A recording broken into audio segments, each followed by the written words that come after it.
आत्मकल्याण पहले आवश्यक है, तभी आप दूसरे का कर सकते हैं। लोग कलिकाल में राक्षस क्यों बनते जा रहे हैं? आत्मकल्याण तो हुआ नहीं, दूसरे के कल्याण में पहले आगे आ रहे हैं और उसको परमार्थ का नाम दे रहे हैं। परमार्थ आप तभी कर सकते हैं जब आपने स्वयं पथ पर चल करके कांटे हटा रखे होंगे, तब दूसरों को भेजो ना।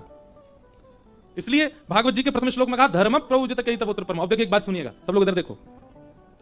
क्या रावण ज्ञानी नहीं था? क्या रावण विद्वान नहीं था? क्या रावण नित्य शिवाराधना नहीं करता था? क्या रावण नित्य त्रिपुण्य नहीं लगाता था? सारी क्रम करता था, आत्मकल्याण नहीं किया था, इसलिए उसका ज्ञान किसी का कल्याण नहीं कर पाया। सबसे पहले कुछ क्षण अपने कल्याण के लिए निकालिए। और अपने कल्याण का मतलब यह नहीं होता है, अब लोग बात गलत अर्थ लगाते हैं, इसलिए बहुत ज्यादा प्रस्तुत करना पड़ता है व्यास मंच से। हमारे गुरुजी जिन्होंने हमको भागवत जी का अध्ययन कराया, वे कहते थे कि जब प्रारंभ में कथा हमने शुरू की तो बोले कथा ऐसी कहनी चाहिए व्यास को कि सांकेतिक रूप से कह दी गई, अब श्रोता उसको सुलझावे, उसका होमवर्क होना चाहिए।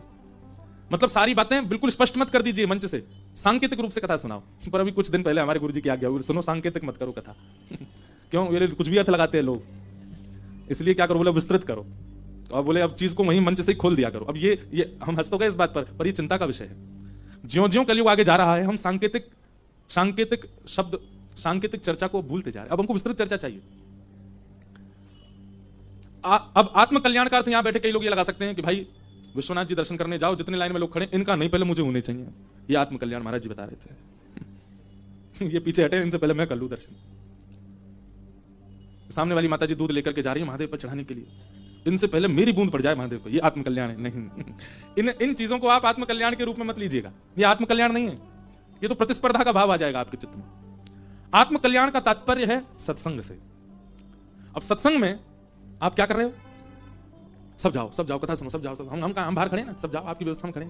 ये नहीं, पहले आके खुद बैठ जाओ, बाकियों की व्यवस्था कर दो, सब आके बैठ जाना, जहां जगह मिले हम अपना कल्याण करें, कथा श्रवण करें, आप लोग अपना करो। ये आत्मकल्याण है, ये आत्मकल्याण है। सत्संग के भाव से जहां तन की बात आए वो आत्मकल्याण नहीं है, जहां मन के परिवर्तन की बात आवे वो आत्मकल्याण है। तन की स्थिति जहां प्रकट हो रही है वो आत्मकल्याण नहीं है, मन की स्थिति जहां है वो आत्मकल्याण है। उसमें आप आगे रहिए, करिए अपना कल्याण। तो भागवत जी का विषय क्या है? धर्म प्रोजित कई त्रवोत्र परमो, पहले अपना कल्याण। और ये आत्मकल्याण की स्थिति अगर आपकी नहीं बनी है अभी तक, आप कथा सुनना प्रारंभ कीजिए, सप्ताह कथा श्रवण करते आपका आत्मकल्याण करने का भाव प्रकट हो जाएगा, आप आत्मकल्याण करने लगेंगे।